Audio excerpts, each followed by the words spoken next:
io tanteraka ny fiainam-pona no siby amin'ny resaka jiro sy rano nampanantena fanovana ny filohan'ny repoblika ary izao dia efa nanomboka hita taratra izany napetraka androany vato fototra amin'ny angovo mandeha amin'ny herinmasoandro 10 mégawatt ho afaka volana vitsy ao madiro efa vona ihany koa ny teti-bola 4 tapitrisa dolara amin'ny tetika sapaep iarana banky iraisam-pirenena anamboarana fampidirana rano fisotro madio ho an'ny nosibe.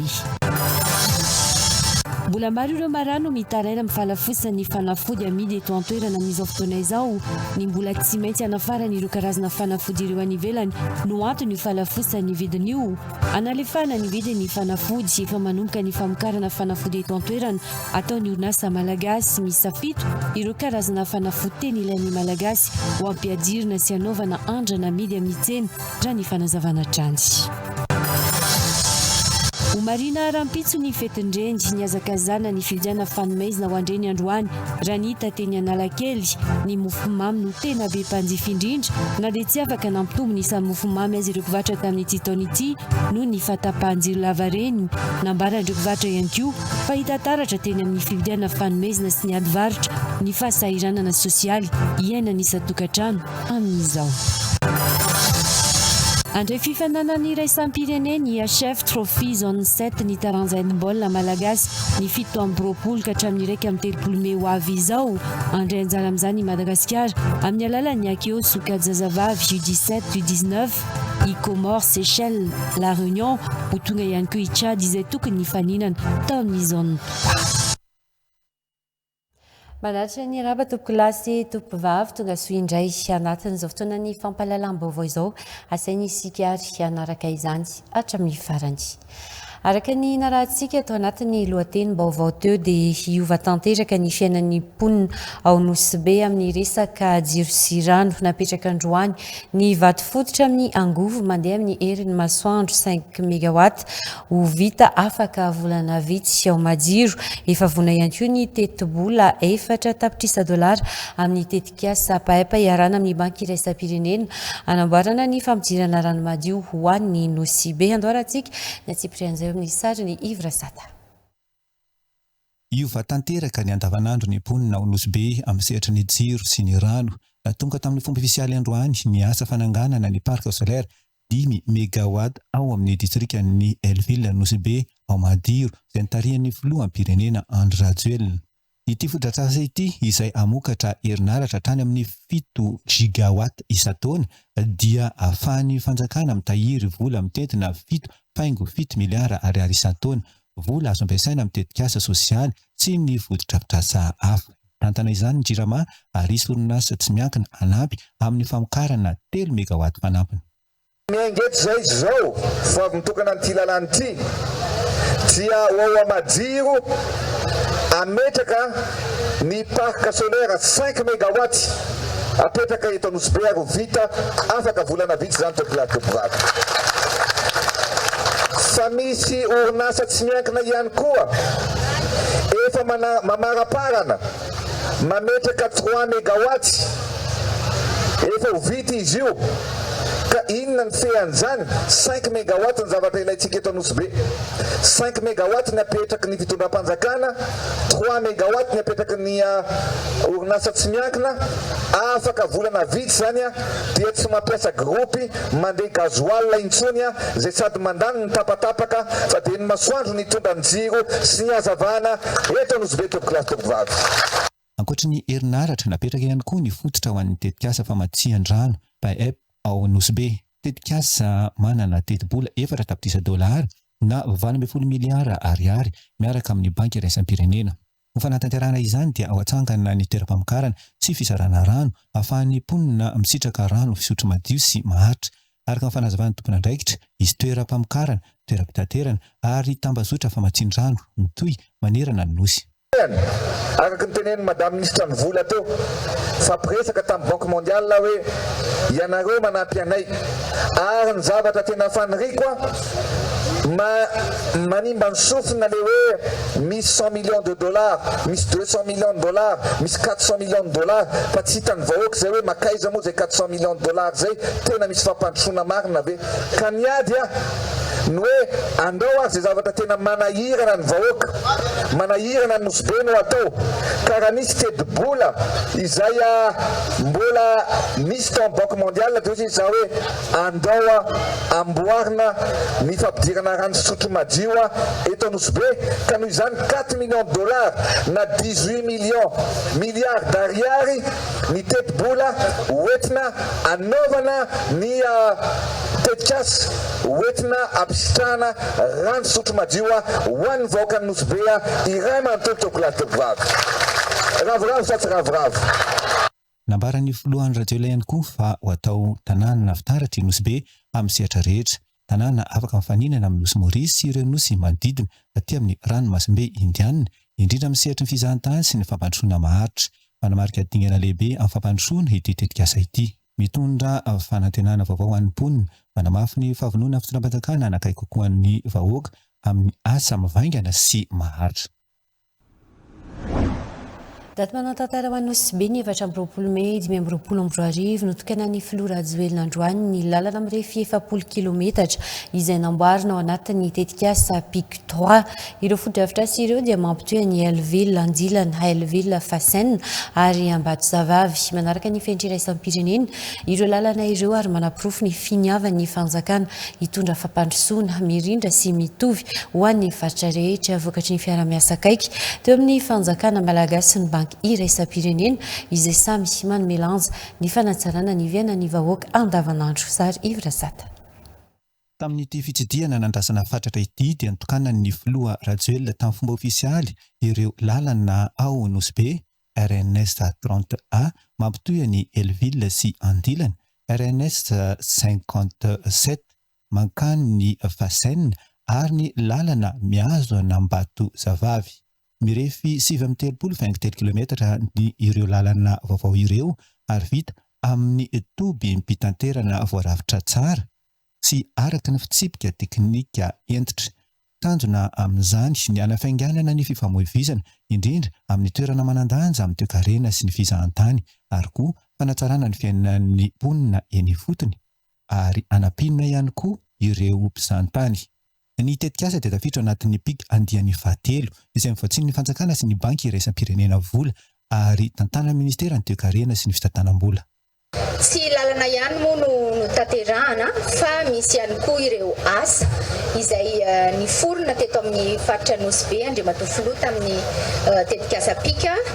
Tanora miisa 4,000 no nahazo asa mivantana tamin'ireo tetikasa sy famatsim-bola nomeny Pic tamin'ny alalan'ny famatsim-bola niarahantsika tamin'ny banky iraisam-pirenena. Tsy ty lalana ty ihany koa tsy izay asa izay ihany koa fa ireo toerana izay manandanja amin'ny fizahantany eto Nosy Be dia namboarintsika ihany koa toy ny any Nosy Tanykely zao dia namboarintsika ny toha mandeha makany Nosy Tanykely. Araka ny kajy natao isaky ny dolara iray ampiasain'ny banky iraisam-pirenena ao Nosy Be dia mety hitondra tombony hatrany amin'ny $5,000 amin'ny fidiram-bola ny mponina hoy ny solitena maharitra ny banky iraisam-pirenena ato SAIC. Izany dia manapirofo fa mahomby ity fomba fampandrosoana ity ary matoky ny fanjakana tarihan'ny filoha Andry Rajoelina ny mpamatsy vola. Ny lalana eto Nosy Be mba ahafahana mampandroso amin'ny resaka fitsidihan-tany, mampandroso ara ekonomika fa anatsara ihany koa ny fiainan'ny vahoaka iray manontolo. Ankehitriny raha lalana izay nataontsika nandritra ny adiny 2 mandeha bajaj zany ianao sahirana miala Epetville mandrapatonga any Andilana. Ankehitriny vitatsika ao anatin'ny 7 minitra misosa ny lalana, mandroso ny lalana, miovy ny Nosy Be, ravoravotsika ka soteraka marobe tokolatoko vavy. Zavatra tsara izany. Zay moa teneniko hoe masony zay tsy mahita dia efa jamba angambany. Ny sofony zay tsy mandeha dia efa marenina angambany. Fitohizana ihany koa ity fanokanana nataon'ny filoham-pirenena ity amin'ny fanavaozana amin'ny sehatry ny lalana eto Madagasikara.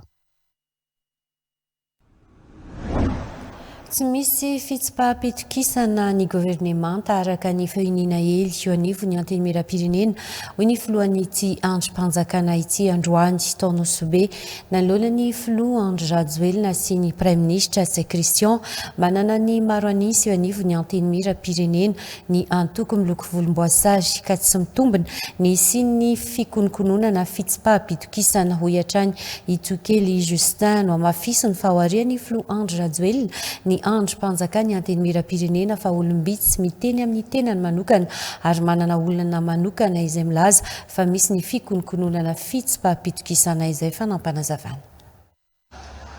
Mandeha be ny korana hoe motion de censure fitsipaham-petokisana ao amin'ny Assemblée nationale ary aroty fotoana ty Monsieur le Président. En tant que démocratique, il y a une motion de censure à rapport de force. Razana l'Assemblée nationale malagasy, ni ampoponao de matofloa, no maro anisa ao amin'io Assemblée nationale malagasy. Ina moa no tokony hisian'ny motion de censure am'izay. Satria ny olonao no maro an'izao raha misy angamba olo araiky aroa mety aleam-panahy raha karaha zay problème personnel ninazy ndraiky raha hafa fa tsisy idirany resaka fiainana antoko. Tsy zay ao amin'ny Assemblée nationale, Monsieur le Président, no andeha hitondra crise amin'ny fagnanaovana motion de censure ampirotana ny fitondrana fa zahay dia manaraka fandaminana ary ny fametrana olo amin'ny toerana ty koa mba afatra mandehantsika famille politique miaraka amin'ny président jiaby. Ny fametrana olo amin'ny toerana resaka fandaminana io, fandindrana io, fampiresana io, fa tsy hoe fagnanaovana rapport de force samby ao agnatin'ny fianakavy.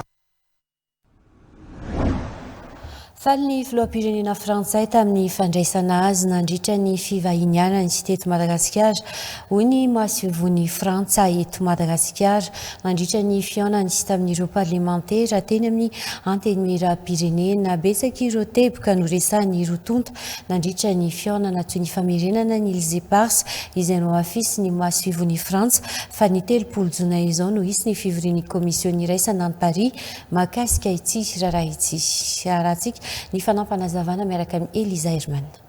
Nisongadina ny soatoavina malagasy amin'ny fahaizan'ny malagasy mandray vahiny nandritra ny fivahinianany filoha frantsay Emmanuel Macron teto Madagasikara ny volana april lasa teo faly mantsy ny filoha frantsay tamin'ny fandraisana azy raha nambarany mahasovon'ny Frantsa eto Madagasikara rehefa niona teo amin'ny parlementaire teny amin'ny antenimieram-pirenena. Na dia izany aza mbola fery ao anatin'ny malagasy ny tantaran'ny 1770 nanjanana ny Madagasikara. Misy boky tantara frantsay nefa izay namafa tanteraka io tantara io, misy arak'izany ny komisiony mpahay tantara sy siantifika izay natsangana andiniana sy amerinana izany raha ny fanazavahany betsaka ireo teboka noresan'ny vondrom-pinamanana Madagasikara Frantsa sy ny mahasovony Frantsa eto Madagasikara teny amin'ny antenimieram-pirenena nandritra ny fihaonany nisongadina tamin'izany ny Elysée Pars izay namafisiny ny mahasovony Frantsa fa ny faha 3 jona izao no ivory ny komity any Paris mahakasika ity raharaha ity. Efa noresana tamin'ny filoha frantsay Macron ihany koa ny mahakasika ny olona ny fahazahoana visa makany Frantsa hoy ny mahasovony Frantsa eto Madagasikara ka efa ampandiniana izany izy ireo. La question manontaniany sy baviloaka tato moa dia mikasika ny hoe ahoana ny mikasika ny visa satria visa dia fantatra fa mampikaikaiky ny vahoaka daholo ka ny tsika dia tsotra andeha matofilo efa fampiresaka izy sy ny président Macron ahoana fomba mba hanamorana ny fahazahoana visa ho an'ireo manan-talenta ho an'ireo sportif sy ny intellectuel rehetrarehetra dia eo fandinian'izany rehetrarehetra zany misy mbola ny fifandraisany eo amin'ny parlemantera moa no tena ny mason'ny dinika teo amin'ny roantonta teny amin'ny anteny meram-pireneny. Iverenantsika kely ny akonidy filoham-pirenena tany Anosibe fitsenana makotrokotrika no nandraisan'ny vahoakan'ny Anosibe ny filoha-Andry Rajoelina teo am-pahatongavana ny kianjan'ny labanana ny ariva teo. Anisan'ny solombavambahoaka resy lahatra sy naneho ampahibe maso ny fanohanany tsy misy fepetra sy ny fankasitrahana ny filoha-Andry Rajoelina sy ny asa rehetra ilofosany sy ampandroso an'ny Anosibe ny solombavambahoaka Arosy François solombavambahoaka tsy nanohana ny filoha-Andry Rajoelina tany am-piandohana saingy efa lasa parlemantera tsy mivadika amin'ny Andry Rajoelina amin'izao tsy izany amin'izao ny fampivoarana ny Nosibe ho ny filoha-Andry Rajoelina ho atao tanàna filamatra amin'ny fandrosoan'ny Nosibe ho ny filoham-pirenena fitiavana Adonis Ivra Satary no mitatra ny Antsipri an'izay vaovao zay. Tsy mahagaga raha tahaka ny olomanga no andraisan'ny vahoakan'ny Nosibe ny filoha-Andry Rajoelina amin'izao dia ny aty an-toerana izao. Azo lazaina ho ny angarana amin'ny fampandrosoana sy ny fodrafitrasa avy amin'ny fanjakana amin'izao i Nosibe sy nampiontsy ireo vahoaka marobe araka izany ny niatra ny hafanany Nosibe nanomboka tamin'iray ora tolakandro ny andro ny fahatongavan'ny filoha-Andry Rajoelina tao amin'ny kianjan'ny labanana ary tahaka ny toerana rehetra isaky ny misy fitsidiam-patry ny filoha-Andry Rajoelina dia vahoaka marobe tia azy manohana azy sy mivadika aminy sy mankasitraka ny filoha-Andry Rajoelina no hita sy ambakan'izany ny teto Nosibe. Ny solotena ny vahoaka nampiseho ny fankasitrahana ny filoha-Andry Rajoelina manokana ny solombavambahoaka Arosy François fantatra amin'ny hoe François Labanane. Namana baka mivolagna zegny koa. Président mivolagna hoe raha tsy vitan'olo agnatin'ny 9 taogno vitany agnatin'ny 5 taogno io ma ino raha ty volany. Président taloha teo ma tsy nagnano lalana. Président taloha teo ma tsy nagnano l'école. Tsy zegny. Nagnano roy fa tsy nagnano karaha nataony araiky.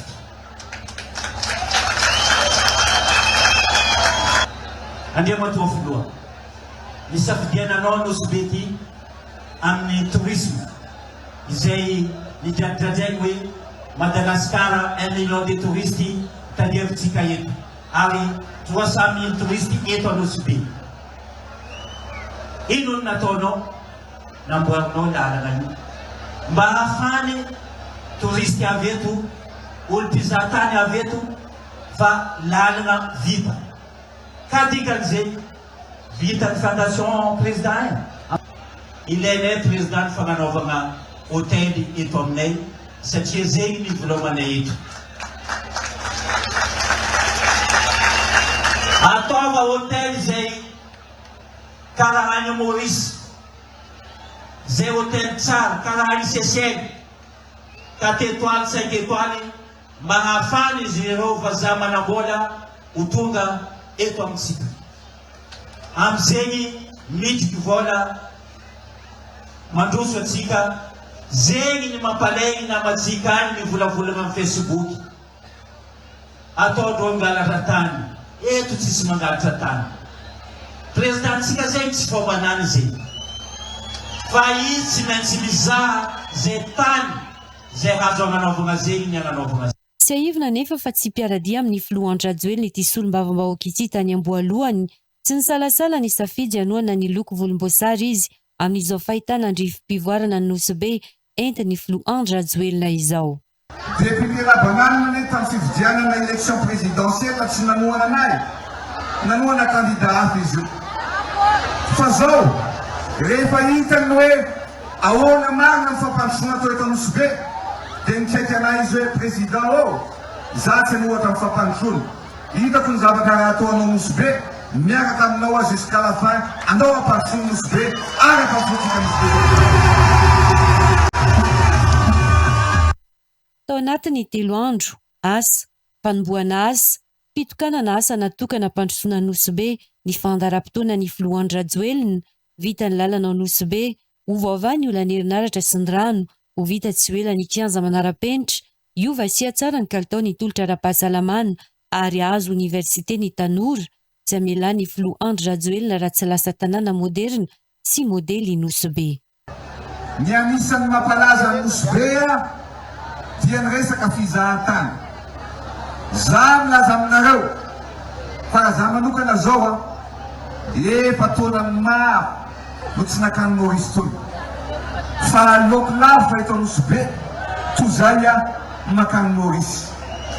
Ary zay no ataontsika hoe ataontsika ny fomba rehetrarehetra zay mba ahafahany Nosbe mifaninana ny Maurice, mifaninana ny Seychelles, mifaninana ny Maldiva, ary minoana reo anahy fa tsy maintsy ataontsika ny atongavany reo mpandraraha maro zay andraraha amin'ny resaka hôtely mba hiteraka ho asa ho an'ny tanora, ampiroborobo ny resaka asatanana, ny resaka location, ny resaka tsena maro samihafa, ary zany lavanao ataontsika ampandrosoana Nosbe tompona. Namarina dia ny filoha tao Nosbe ny fiona tamin'ny vahoaka marobe tao amin'ny kianjan'ny Labananina io arivo io. Dia anaraka ny Rezabelo isika ary.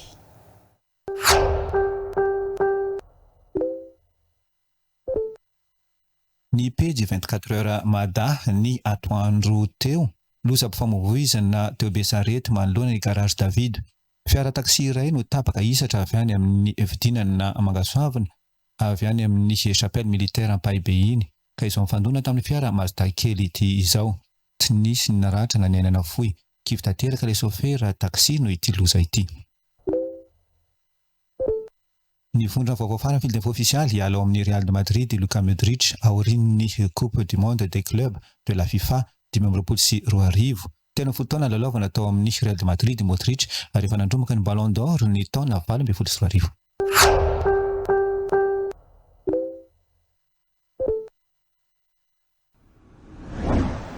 Omarina rampitsy ny fetin'ireny ny hazakazana ny fividianana fanomezana ho an'ireny androany raha ny hita teny Analakely. Ny mofomamy no tena be mpanjifa indrindra ary efa tafakatra 200 mahery ny mofomamy lafo ny mpivarotra iray.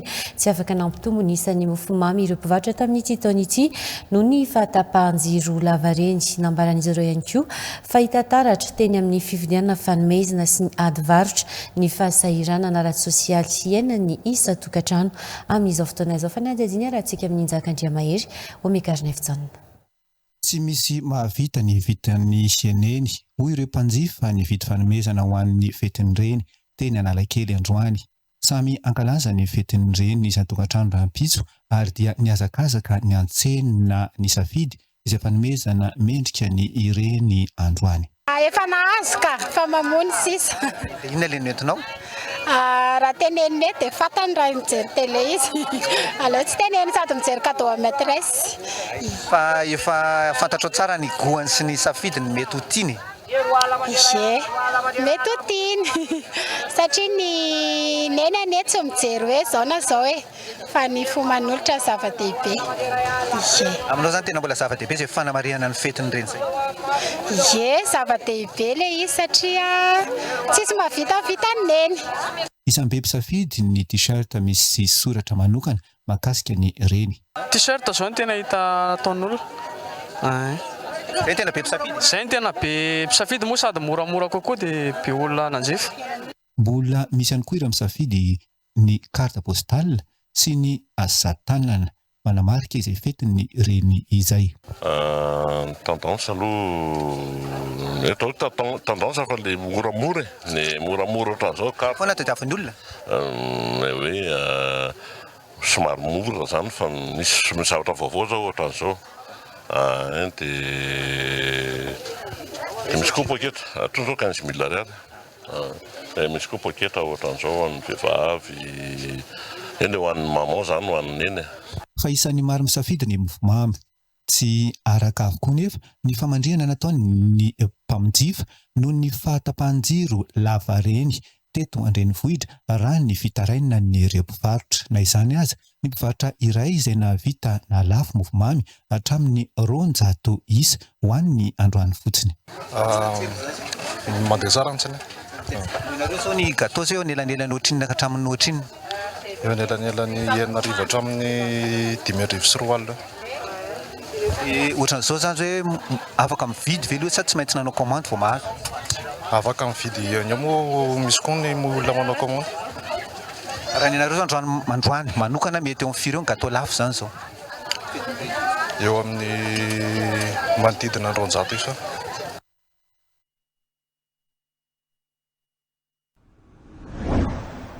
isan'ny fototry ny lozam-pifamoivoizana eto Madagasikara ny tsy fandalovana ireo sekoly manokana manofana mikasika ny familiana fiara ka tsy aizan'ireo mpamily ny lalàna feny fifamoivoizana. Maro amin'ireo efa nandalo izany koa no efa manadiny ireo fepetra fototra ho fiarovana ny aina dia nanambara ny sekoly mpampiofana mamily fiara fa tsara foana ny manatevina izany fahaizana izany.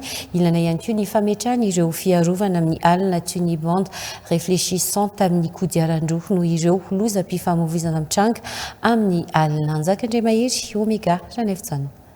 Ilaina foana ny fanarahana ny fianarana mamily na ho an'ny kodiaran-droa azy fa tsy ho an'ny mpamily fiara ihany. Hoy ny sekoly mampianatra mitondra fiara. Ilainy daholo be famoivoizy eny amin'ny arabe ny fifehezana lalàna ny famoivoizana mba hisorohana ny loza. Fa tsapanao ve hoe tsy ampy na adino le code de la route nao? Misy adino kely amo. Misy adino kely. Ka hitanao zay zany rehefa zatra ny olona mitondra dia tonga le fahasahisahiana dia tonga ho azy le loza satria mandeha any anaty routine tsika. Avy eo sika misongona e? Avy aty amin'ny droite any mandeha avy aty amin'ny chauffeur fa tsy makana amin'ny gauche. Ohatran diso zay. Hitanao zay le inlana le mamerina le code de la route avy any amin'ny ankavia no misongona. Ho fisorohana ny loza famoivoizana sy ho fiarovana ny ain'ny mpandeha dia nisy fampahafantarana ireo mpamily ny loza mety hitranga raha tsy tomombana ny vatana rehefa aorian'ny ny fisotroana na zava-pisotro misy alkôla. Ty zany atao hoe solomaso. Hitanareo misy hoe alcool test high level. Za ambony be le tan'le alcoolany dia napetraka taminy dia nandeha izy fa marina accident. Firy ny anjera tamin'ny sarotra. Efatra. Izy rehetra zany. Izy rehetra zany. Ankoatra ny fifehezana ny lalàna feny fifamoivoizana, ilaina koa fametrahana ireo fiarovana amin'ny alina toy ny bande rétro réfléchissante amin'ny kodiaran-droa no ireo lozam-pifamoivoizana izay mitranga amin'ny alina ny ankamaroany. Mbola marary no mitaraina amin'ny falafosan'ny fanafody amidy eto an-toerana amin'izao fotoana izao ny mbola tsy maintsy anafarana ireo karazana fanafody ampiasaina no antony io falafosan'ny vidiny io raha ny fanazavana analefahana ny vidin'ny fanafody efa manomboka ny famokarana fanafody eto an-toerana ataon'ny orinasa malagasy miisa 7 ireo karazana fanafody teny ilain'ny malagasy no ampidirina sy anaovana andrana amidy amin'ny tsena anatiny raha ny fanazavana trany eo amin'ny sariny Omega Ranefitsana. $10,000 no vola vahiny lanin'i Madagasikara amin'ny fanafarana fanafody isan-taona. Firenena maro no anafarana ireo fanafody ary miankina amin'ny sarany vidianana sy anafarana izany ny vidina ampiarina eto amin'ny tsena anatiny. Paikady iray apetraky ny fanjakana ahafahana mampiena ny vidin'ny fanafody ny famokarana fanafody eto an-toerana. Anisan'ireo miroso amin'ny fanatanterana izany ny Fary Malagasy izay namokatra ny fanafody niadiny amin'ny coronavirus tamin'ny fotoanandrony. Fanafody tena ilain'ny malagasy novokarin'izy ireo amin'izao fiandohana izao ary anaovana andrana amin'ny tsena ny famarotana azy. Fanafody anankifito io le tena hoe fanafody ilaina amin'ny andavanandro no mba asehonay androany. Zany dia digana voalohany eo amin'izany hoe fametrahana ny fanovana eo amin'ny lafiny fahasalamana. Mahatonga an'izy hoe aseho dia izay ny digana ataontsika hoe ara-professionnel mba ho hitan'ireo mety ho mpanjifa mpanjara izay iraisany ohatrany hoe ireo mpividy ny fanafody ho atao faran'izay mora ny fanafody. Resaka ara-tsosialy mihitsy le izy ary ho takatry ny vahoaka malagasy. Efa misy ny dingana amin'ny fahazahoana ny fankatoavana amin'ny fahafahana mivarotra ireo karazana fanafody hafa vokarina eto an-toerana. Miisa 730 ireo karazana fanafody vokatra eto an-toerana tokony hiditra an-tsena afaka herinandro vitsy. Karazana fanafody anjatony kosa no kendrena ho vokarina eto Madagasikara afaka herintaona raha ny fanamarina hatrany. Efa manana ny traikefa amin'ny fanatanterahana fandidiana sarotra toy ny fandidiana fosiny ozatry ny loalika ny mpitsabo malagasy mbola sakana amin'ny fanatanterahana izany eto an-toerana ny tsy fampiny ny fitaovana ilaina entina manatanteraka ireo fandidiana ireo ka tsy maintsy andefasana ireo marary any ivelany hoy ny mpitsabo isoroana amin'ny fisolokiana amin'ny fandefasana marary mandeha any ivelany dia ireo topa-salamana avy any ivelany toy ny Anne Maurice no tonga eto Madagasikara mandray antanana dia ny eto an-toerana ireo marary antra Lalarisoa Omega Ranefjonna. Efa miezaka manaraka ny fivoarana amin'ny tontolon'ny fitsaboana eo amin'ny sehatra iraisam-pirenena mpitsabo malagasy na dia mbola mivoatra tsy kelikely aza izany. Maro amin'izy ireo no efa mahafeny fandidiana sarotra tanterahina sy mila fahaizana manokana saingy mbola sakana amin'ny fanatanterahana izany eto an-toerana ny tsy fahampian'ny fitaovana ilaina enti-mandidy. Ny eto an-toerana moa zany marina fa manana spesialista sy dokotera mahay isika. Nefa kosa ny sakana kely dia ny resaka fitaovana tsika eo no mametra le fitsaboantsika. Dia izay indrindra ny tena antom-pisian'ny hôpitaly araka ma hôpitaly moderna anazy vonona ara-pitaovana izy ho amin'ny trangan-javatra sarotra rehetra ho amin'ny fahasalamana. Tsy maintsy miara-miasa amin'ny tobi-pahasalamana mahavita ny fandidiana any ivelany noho izany ny marary. Manoloana ireo tsy fahampian'ny fitaovana ireo. Rehefa faly mihitsy zany le IRM dia misoratra atao amin'ny IRM hoe rupture totale et subtotale du ligament cohesion antérieure. Dia rehefa nandeha ny fotoana zany dia teny le dokotera hoe tsy maintsy didina ianao. Dia mitady solution zany zay hoe inona ny atao amin'ilay izy. Oui, nanantona professeur atao amin'ny Ashirazy dia niteny izy hoe le matériel ozy izy ny teny tsy ampy. Izay ny tsy ahavitany le izy eto araka le nitenen'ny dokotera nizaka teo hoe le fitaovana tsy ampy eto amintsika.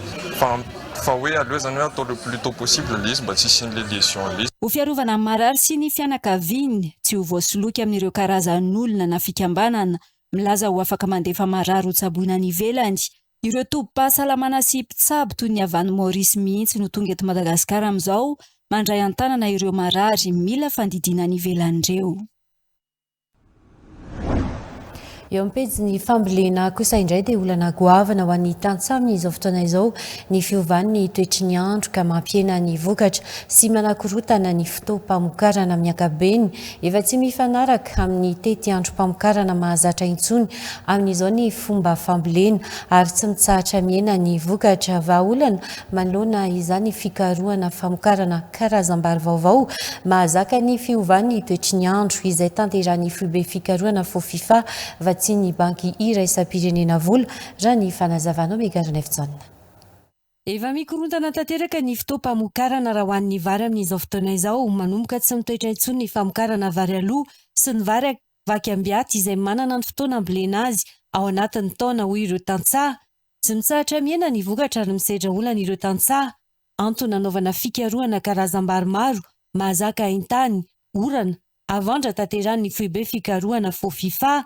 Karazam-bary mahazaka ny fiovan'ny toetrandro dia ny vary andrano sy ny vary atanety no efa naovana andrana amin'izao eny Andranovaky Mahitsy.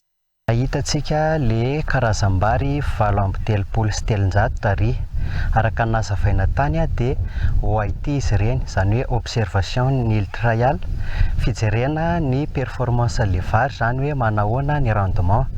Iny zany mbola andraikitry ny mpikaroka manao sélection avy amin'ireo 338 ligne ireo dia avy amin'ireo anakana ligne vaovao hatramin'ny 50 dia amin'iny no amoronana le MET multi environmental trial dia ao amin'ireo amin'izay tratsehatra ny tantsaha amin'ny fisafidianana karazam-bary izay tiany satria zava-poana ny fikarohana raha ohatra hoe mikaroka dia to dia noentina any amin'ny tantsaha fa omena sehatra mihitsy le tantsaha hijery izay karazam-bary tiany. Anisan'ireo karazam-bary efa nahazo fankatoavana avy amin'ny fanjakana malagasy ireo karazam-bary anaovana andrana ireo mety azona vokatra hatrany amin'ny 7 taona isaky ny hektara ny famokarana atao noho ireo karazam-bary mora vileno, fohy tsingerim-paniry ary mahery haintany raha ny fanazavana. Vary FOFIFA 196 vary mena izy io dia tena mamokatra tokoa ary vary malady. Efa bolana eo dia ny rendement izy sady azo atao anaty rano azo atao atanety dikan'izany na olona tsy manana tanimbary azy zany fa manana tanety dia tonga dia mety ho amin'ny ety ambanivohitra moa vary mena hono mateza kibo dia tiany be rehefa mpanao raharaha dia faly be ny olona. Tanety 1 hektara no volena amin'ity taona 2024 ity ho an'ity tantsaha eto Mahitsity. Atodika amin'ny tsena anatiny amin'izay ny vokatra biolojika ireo mpandrarà amin'ny ity sehatra ity manomboka miakatra ny filan'ny tsena anatiny ny vokatra biolojika izay ny fahitana ny voka-dratsiny ireo akora simika amin'ny fahasalamana ampiasaina amin'ny sehatry ny fambolena no mampiakatra io filana io hanohanana ny sehatry ny fambolena biolojika itodika amin'ny tsena anatiny sy hampahafantarana ireo karazana vokatra azo jifaina isy ny tsena ny vokatra biolojika karakaraina ny sendika malagasy ny fambolena biolojika. Ny tsenan'ny Eropa no mandray ireo vokatra biolojika malagasy efa misy ny rafitra mampanara-penitra ireo vokatra biolojika ka azony ireo mpandrarà fankatoavana araka ny fenitra takin'ny tsena Eropeanina. Miamroboroba nefa amin'izao fotoana izao ny vokatra biolojika raha ny fanazavana niakatra ny filana na ho an'ny tsena anatiny na ho an-tsena iraisam-pirenena an'ireo vokatra taorian'ny valanaretina COVID-19 no ifatsapana ny filana io. Atodika amin'ny tsena anatiny ny vokatra biolojika hoy ny sendika malagasy ny fambolena biolojika. Ho esorina ihany koa ny fieveran-diso, palafo ny vokatra biolojika mihoatra amin'ireo vokatra mahazatra. Mpamokatra dia eo amin'ny 200 000 producteurs. Dia mazava ho azy fa raha ohatra indray jerentsika ny mpampividy dia efa manomboka maro kely. Dia tombo efa mahita mitombo dia mitombo mihitsy satria raha jerentsika ny vokatra biolojika dia raha vidiny jerena tsy dia samihafa be loatra amin'ny vokatra farany avy ivelany. Hanohanana ny sehatry ny fambolena biolojika itodika amin'ny tsena anatiny sy hampahafantarana ireo karazana vokatra azo jifaina isy ny tsenan'ny vokatra biolojika karakaraina ny sendika malagasy ny fambolena biolojika ny 20 jona ho avy izao eto Antananarivo. Ankoatra ny vatra fampirantiana samihafa ho ataon'ireo mpisehatra amin'ny fambolena biolojika isy ihany koa ny fampianarana sy fizarana traikefa amin'ny fanaovana ny volo biolojika raha ny fanazavana trandy. Ho tanterana ny 1 Mey sy ny voalohany volana Jona ho avy izao ny Aero Expo 2025 eny amin'ny tobiny tafika anabakabaka sampana angidimby Ivato tanjona ny ampahafantarana ny tontolo ny sinanabakabaka anatin'izany ny asa sy ny fahaiza-manao ny tafika malagasy izay anisan'ny tompon'andraikitra amin'ny ity sehatra ity miaraka amin'ny mpiara-miombonantoka manohana azy ireo izay ny orinasa Iasy Madagasikara Romiarmana na fetra ry mananjara. Betsaka no tsy mbola mahalala ny asa sy ny andraikitry ny tafika anabakabaka noho izany indrindra no antony anaovana hetsika Aero Expo 2024 tanjona ny ampahafantarana ny tontolo ny sidina anabakabaka ho hita mandritra ireo 2 andro ireo ny tontolo ny fitaterana sy ny mandina ny sidina anabakabaka rehetra ampahafantarana ihany koa ny fampandrosoana entiny. Izy ity zany dia hetsika mikarakaraina satria ny atao amin'ny tafika anabakabaka dia tompon'andraikitra amin'ny fiandrianam-pirenena eo amin'ny abakabaka. Dia nahita izahay hoe tsara ampahafantarana ny olona inona avy no misehatra anatin'izany fitaterana sy mikasika ny abakabaka izany. Dia eo ihany koa ny hoe inona no fampandrosoana afaka sotomina avy amin'ny fandraisana anjara misehatra ny abakabaka izany. Dia izay no nahatonga ny tsirikevitra hoe andao ary ho avondrona daholo ny olona sy ny orinasa misehatra amin'io abakabaka io. Manohana tetsika ity ny Iasy Madagasikara satria manana ny lanjany sy ny toerana milafy ny toe-karena sy ny fizahantany eto an-toerana ny sehatry ny sidina anabakabaka. Fandraisika efa mandray vahiny amin'ny ity alay ity dia zareo avy amin'ny FLTC Madagasikara miaraka amintsika amin'ny ity anio ity PDG ny FLTC Madagasikara Andriamirado James miaraba tonga soa ihany koa tompoko. Miaraba anao mamitera dia miaraba ihany koa azy manaraka vaovao amin'ity hariva ity. Miaraka amintsika ity ihany koa itsika mandresy mpampianatra anivy ny FLTC Madagasikara tonga soa ihany koa dia miaraba anao. Miaraba amin'izao vaovao hariva izao. Hitondra vaovao ianareo ho amin'ny ity anio ity.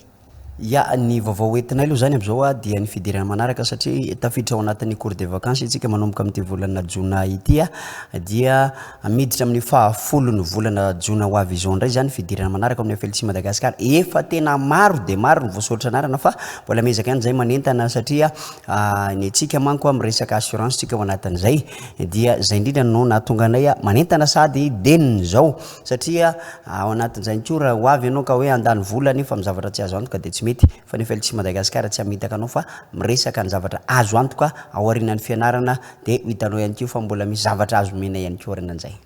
Efa maro ny toeram-pianarana teny vahiny amin'izao a manahoana ny ataontsika hoe traikefa nanany mpampianatra sy ihany koa iny ataontsika hoe tena mampiavaka ny FLC Madagascar zay. Eo amin'ilay hoe sehatry ny fampianarana zany maro ny olona efa mampianatra n'ilay teny vahiny fa misy amin'izy ireny hoe mahay mampianatra fotsiny fa tsy ny aina tao anatin'ilay asa akory zany hoe ao amin'ny FLC Madagascar zany efa ny ainana le zany hoe efa expérience vécue fantatra hoe inona ny tokony omena an'ilay mpianatra inona no azonay atolotra ho an'ilay mpianatra aorianan'ilay fampianarana. Sokajin'olona manoana moa zany no ataontsika hoe afaka mianatra na dia eo anatin'izay fotoanam-pialatsasatra izay izy isika. Ny olona rehetra dia afaka mianatra daholo rehefa hianatra ao amin'ny FLC Madagascar zany hoe misy fotsiny zavatra condition apetraka dia raha zay condition zay fotsiny na raha dia na izy afaka mianatra ao afa-tsy ny hoe olona tsy mahay mamaky teny ihany anga zay no tsy afaka raisiny ao amin'ny FLC Madagascar fa misy ary ny olona tsy mahita mbola afaka mianatra ihany koa satria rehefa miteny izy dia zay zany le tena tanjony ny ampiteny an'ilay olona dia rehefa misy ihany koa orinasa misy ny école maro samihafa zay mitady fiaramiasa amin'ny FLC Madagascar hatramin'ny université hatrany ampitan-dranomasina aza dia tonga amin'ny FLC Madagascar ihany koa reny miara-miasa aminay. Inona no mety tombontsoa azon'ireo mpianatra mahay avy ao aminareo? Tenen'ny monsieur Talité aloha zany ho antsika zao vao aingana kely le nisy an'le hoe tolotra ho andeha ho any Maurice iny dia nareo zany ao anatin'ny fotoana fohy ny ilavanareo an'le anglais dia aiza no ahafahanareo mianatra an'le izy ao anatin'ny fotoana fohy ao amin'ny FLC Madagascar mamy antoka zato isan-jato ao anatin'ny fotoana fohy fa tsy ho verimaina ny volanao fa tsy maintsy mahay rehefa mianatra amin'ny FLC Madagascar. Tombony ho an'ny mpianatra amin'ny FLC Madagascar araka le nitenen'ny monsieur Talité hoe misy ireo mpiara-miasa izahay zany tsy maka tombony amin'ny mpianatra rehefa mavita an'le korony izy rehefa mavita mahay tsara an'le teny anglisy izy fa omena an'le tolotrasa izay mandalo ao aminay izy araka izay mampifanaraka amin'ilay fahaizany. Azo antoka zany fa tsy maintsy mahay avokoa ireo mpianatra mandalo aminareo? Azo antoka zato isan-jato satria ny ao amin'ny FLC Madagascar zany dia teneniko foana na ny ray aman-dreny aza hoe rehefa tsy mazoto le zaza dia aza alefa aloha rehefa tsy mazoto le olona dia aza alefa aloha satria ny antony ny volanao verimaina fotsiny raha ohatra ka tsy mazoto izy dia irenireny fotsiny ny ataony ihany fa tsy hianatra akory izy fa atsika zany mijery zavatra sura satria ny tanora zany zao eto Madagascar zao dia be ny tsy hanasa nefa izay zavatra zay ny tena bahanantsika le hoe tsy hanasa zay asorontsika zany zay tsy hanasa zay fa tokony matoa mianatra dia mila asa aorianan'izay raha ny FLC Madagascar aloha tsara toa dia tononinketo ihany ny toerana misy atsika fa eo amin'ny galerie neuf tsara lalàna tokana ihany ho Antananarivo zay galerie neuf tsara lalàna 3e étage misy ny FLC Madagascar ary ihany koa ny garotera be Tanamboasangy apitan'ny Kofi Manga no misy ny FLC Madagascar na Antananarivo na Tamatavy miresaka zavatra azo antoka foana isika ao anatin'izay ho anareo ankizy rehefa tsy mazoto aza mandeha makany satria mandany volany ray aman-dreny fotsiny fa matoa makany mila antoka zany ny hoavinao tsy maintsy jereny FLC Madagascar. Misy fanentanana farany tsy tsika hoentina ao anatin'izay? Mialohan'izay aloha ho an'ny mpianatra rehetrarehetra izay mbola tsy vita sortie de promotion tao amin'ny FLC Madagascar dia tsara ihany ny mandalo alohan'ny farany volana omena information makasika ny sortie de promotion atsika isika mpianatra rehetrarehetra. Guys, this is a really first time for you to learn English because you will use it for your study, for your job, all things which concerning about your life. So do not even hesitate to join FLC Madagascar because as we've said all the time that FLC Madagascar is one of the best schools ever around in Tana. So don't miss the boat, guys. Okay, you can share it up, right? So FLC Madagascar will never deceive you and you will never be deceived when you come there. This is your time, so don't miss a boat for all the time you're coming to because FLC Madagascar will give you all the best techniques to get good in English within 3 times. Worry not about this. Ankasitrana feno ary ianareo ny vaintatsy anatin'ny fampalaam-baovao. Makasitraka. Arahantsika indray aloha ny vaovao tapatapany. Famatsim-bola hatrany amin'ny 12 tapitrisa euro no nentin'ny vondrona Europeanina nanoanana ny fampandrosoana ny eny ambanivohitra tao anatin'ny 5 taona tamin'ny alalan'ny tetikasa maro. Nahafanana ampiroborobo sy ampiariana maro toy ny fambolena sy fiompiana nitarika amin'ny fanatsarana ny toe-piainan'ireo tantsaha mivantana ny fisian'ireo tetikasa ireo. Faritra telo no niasana saingy hitatra amin'ny faritra telo hafa manana otrika reny ho fampandrosoana ny eny ambanivohitra ny tetikasa ho an'ny dingana faharoa tsy maintsy ho jerena manokana kosa nefa ny setry ny fananantany ao anatin'izany izay anisan'ny fototry ny fampandrosoana eny fotony raha ny fanazavana trany. Tena misy vokatra mipaika amin'ireo mpahazo tombotsoa ary tena hita taratra ny fandrosoana raha noharina tamin'ny fotoanan'ny atombohana ka mandra-patapitry ny tetikasa dia hita hoe nisy fiatsarana ary azo atao hoe niroborobo ny tontolo ambanivohitra fa ny atao hoe nanatombo kely fotsiny ny région Esana. Raha teo izy ohatra hoe hitasy Analamanga loatra mangoro dia mitombo vakina karatra sy ny Sibongolava. Dia zay no tena hoe ny anafamitohy ilay izy zany hoe reo nezana nakalesina tamin'ny le fazy voalohany dia natsaraina izy ho amin'ity dingana manaraka faharoa ity mba hafana miroso kokoa zany amin'ny lalindalina kokoa sy mitondra fampandrosoana mbola vokatra tsaratsara kokoa noho ny teo aloha. Efa miroso ny fanatsarana amin'ny kalitao ny fanabeazana ny ministeran'ny fanabeazam-pirenena amin'izao fotoana izao hoy ny fikambanan'ireo mpampianatra framy eo anivony anefa efa hita taratra izany amin'ny alalan'ireo tetikasa fampitaovana ary fanafianganana ny asa eo anivon'ny ministera miara-miasa ary manara-maso akaiky ny fanatanterana izany ny fikambanany mpampianatra framy marany fanazavana nanamafy ihany koa izy ireo fa vonina hatrany ifanometana ministeran'ny fanabeazam-pirenena ahafahana manatsara hatrany ny kalataon'ny fanabeazam-pirenena eto Madagasikara vao navita ny fanavaozana ny birao tantana indray ny fikambanana moa ny eo anivon'ny anefa. Anisan'izany ny fanatsarana ny kalitao-mpampianarana amin'ny alalan'ny fanofanana ireo mpampianatra sy ireo tompona andraikitra isan-tsokajy izay misehatra anatin'ny fanabeazana. Famatsiana ara-pitaovana ny mpanabe, fanatsarana sy fananganana fototra-avitrasa manara-penitra. Eo ihany koa ny fametrahana fitondrana tsara tantana eo anivon'ny fanabeazana. Fijerevana ny maha-olona amin'ny mpanabe. Ohatra amin'izany ny fanafainganana ny fikarakarana ireo antonta-taratasy izay hisitrahan'ny mpanabe tombotsoa maro. Ny fandraisana ho mpiasam-panjakana raikitra ireo maître frame. Amin'ny maha-association ny anefa dia mivelatra amin'ny lafiny rehetra ny fikambanana ka izy ny fandraisana andraikitra bebe kokoa eo amin'ny fanabeazana ivelan'ny sekoly, asa sosialy mifandraika amin'ny fanabeazana olom-pirenena. Maro ireo antony miteraka faty antoka eny anivon'ny orinasa sy toeram-piasana saingy tsy mbola fantatr' ireo mpitantana amin'ny ankabeny ireo antony ireo. Paikady ampiarin'ireo orinasa ny ivelany mitondra any amin'ny fombiazana feno ny fampiarana ny fahaiza-mitantana sy mandrindra ary mandamina ny fomba fiasa. Ilaina ny mahafantatra ireo antony tsy fombiazana ireo amin'ny alalan'ny torolalana maro lafy hoentin'ireo sehatra manana traikefa amin'ny fanapariany ny lean management eto Madagasikara. Ny andavanandro na maha-olombelona na maha-orinasa dia misy an'izay gaspillage izay, misy an'izay fandaniam-poana izay. Dia ny asanay zany ao anatin'izay dia mandeha miaraka amin'ilay orinasa miantso anay mijery hoe raha 500 isan-jato izany ny fandaniam-poana. Amin'izao ahoana ny afaka hanenana an'iny ho 520 isan-jato sisa. Dia rehefa tonga amin'ilay 520 isan-jato indray ahoana ny fomba hanenana an'iny ho 20 isan-jato sisa. Dia rehefa tonga amin'ilay 20 isan-jato ahoana ny fomba hanenana an'iny ho 9 isan-jato na ho 10 isan-jato sisa. Izany hoe izay zany ilay amélioration continue alefa tsy kelikely ohatr'izay ilay izy. Vehivavy manodidina ny 10 taona no tratran'ny aretina mamany lavana ny fistule obstétricale eto Madagasikara. Ny ankamaroan'ireo voa dia zazavavy 5 ka hatramin'ny 12 taona. Azo tsaboana sy soroany itsy aretina itsy saingy mijana olana ny falafosan'ny fitsaboana sy ny tsy fahampiany ny mpandidy manokana hoy ireo mpitsabo. Santatra lantiny Iriniana Serik Ranefsan. Mahatratra 10 ireo vehivavy tratran'ny aretina mamany lava na aretina faharovitan'ny tatavy eo ampiterahana eto Madagasikara amin'izao fotoana izao raha ny antontanisa navoaka ny UNFPA vehivavy manodidina 5 sy 17 taona no ankamaroany. Ireto daholo ireo facteur de risque ireo. Ny fiterahana aloha loatra izany hoe mialohan'ny 19 taona.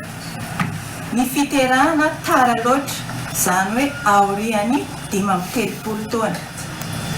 Ny fiterahana mifanesy loatra latsaky ny 2 taona ny elanelana misy amin'ny zaza anankiroa ateraka. Ary farany faefatra farany dia ny fiterahana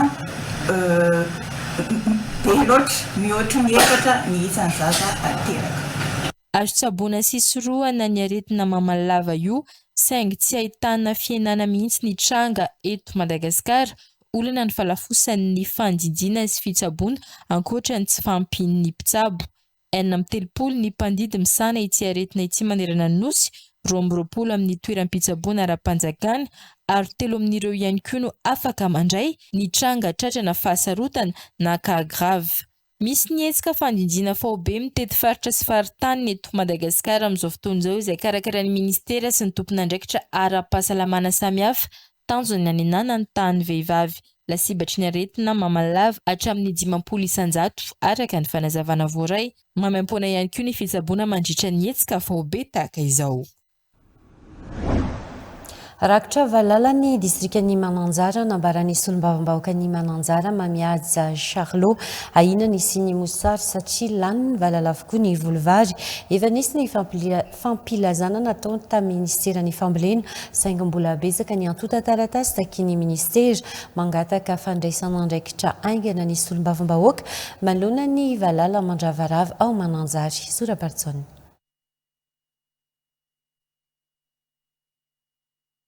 Noho ny tsy fahavonona ny sary dia rahantsika ny fampahalalam-baovao manaraka handray fifananany iraisam-pirenena IHF Trophy Zone 7 ny taranja handball malagasy ny 17 hatramin'ny 1 Mey ho avy izao. Handray anjara amin'izany Madagasikara amin'ny alalan'ny akio sokajy zazavavy U17, U19, i Comores, Seychelles, La Réunion ho tonga ihany koa i Tchad izay tokony ny fanina natao amin'ny zone 3.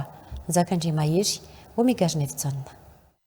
Andrasana ho tonga manomboka androany ireo délégation vahiny handray anjara amin'ity fifaninanana iraisam-pirenena IHF Trophy Zone 7 ho tanterahana ny 17 hatramin'ny 1 Mey eto Madagasikara ity. Efa vonina tanteraka ny AKO Skady zazavavy U17 sy U19 rehefa avy niatrika ny fampivondronana intelo miantoana hoy ny tale teknika. Tokonaina misy somary ambonimbony ny IHF Trophy tamin'ity. Aitsika tsara fa misy ny Nosy La Réunion izay anisany tsara indrindra aty amin'ny ranomasimbe indiana amin'ny taranja handball fa tsy latadanja amin'izay koa zany ny ankizivavy ny akio tanora. Aorian'ny IHF Trophy Zone 7 dia iovana amin'ny fiatrehana ny kanina ny ekipa malagasy. Raha ny vokatra azo tamin'ny roa taona farany dia efa tafakatra avy hatrany ny AKO Skady U17 sy U19 malagasy. Ny jumelevany zany ny challenge trophy sy ny canne ka lalana mandeha makany amin'ny continental sy mandeha makany amin'ny canne zany zao challenge trophy zao mariny etona nefa fa ny ekipa pirenena malagasy cadets junior no ny vokatra zay efa azo tamin'ny roa taona lasa efa manana qualification d'office i Madagasikara. Miavaka ity fifaninanana ity satria sambany nanatrika izany eto an-toerana ny filohan'ny Confédération handball africaine ity farany izay mankasitraka ny vokatra azo Madagasikara eo amin'ny sehatra afrikanina atao anatin'ny 5 taona. Ho amin'ity fifaninanana ny IHF Trophy Zone 7 ity dia isy ny fitiliana taolana hamantarana marina ny taonan'ny mpilalao ialana amin'ireo mpangalatra taona. Hofantaritsika miaraka raha hoe inona ny voambolana ao amin'ity sabotsy ity.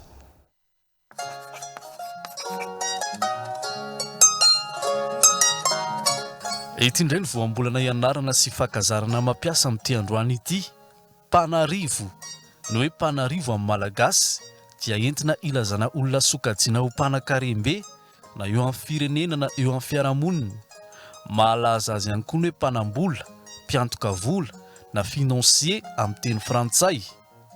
Ao koa ireo miantso ny panarivo tremala na koa hoe ngetroka. mitovy sikajy amin'ny voambolana Panarivo ihany koa ny hoe panefoefo. Riche millionnaire no azo antikana sy ahafantarana azy amin'ny teny frantsay. Voambolana azo tenenina tsara ohatra rehefa amin'ny teny malagasy toy ny ao anatin'ity ohatra ity. Fantatra fa ilay teratany Amerikanina Elon Musk indray ny Panarivo indrindra maneran-tany. Manaraka azao ilay teratany frantsay Bernard Arnault tsy latsa tanjaminy raha samy Panarivo. Hitantsika ihany koa voambolana ohatra ao anatin'ity feza teny manaraka ity rehefa amin'ny teny malagasy. Aza maiky tsaratsara fa tsy voatery hoe mpanao afera maloto foana akory ny olona iray vao lasa Panarivo, fa mety hoe ngezaka mafy sy mifofotra mafy teo amin'ny fiainana izy. Na koa hoe misy ireo mpangoro-karena fanondranana ny harem-pirenena antsokosoko makany ivelany, tsy magaga raha lasa Panarivo saingy manan-karena amin'ny tsy fahamarinana izy ireny. Rehefa izay ny fantatsika dia azontsika itenenan'ireo olona mpanan-karem-be izay sokajiana ho panefoefo na mpanambola be ity voambolana hoe Panarivo ity rehefa amin'ny teny malagasy araka ny tokony ampiasana azy. Sarobidy ny teny malagasy ary fahaizana mahafehy azy. TV+ Madagascar.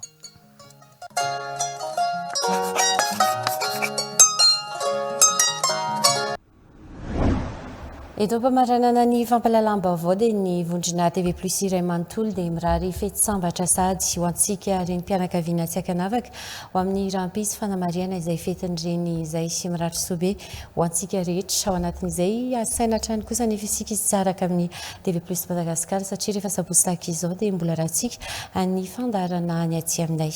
Izay kosa mametraka ny veloma mandram-piona ao amin'ny manaraka indray.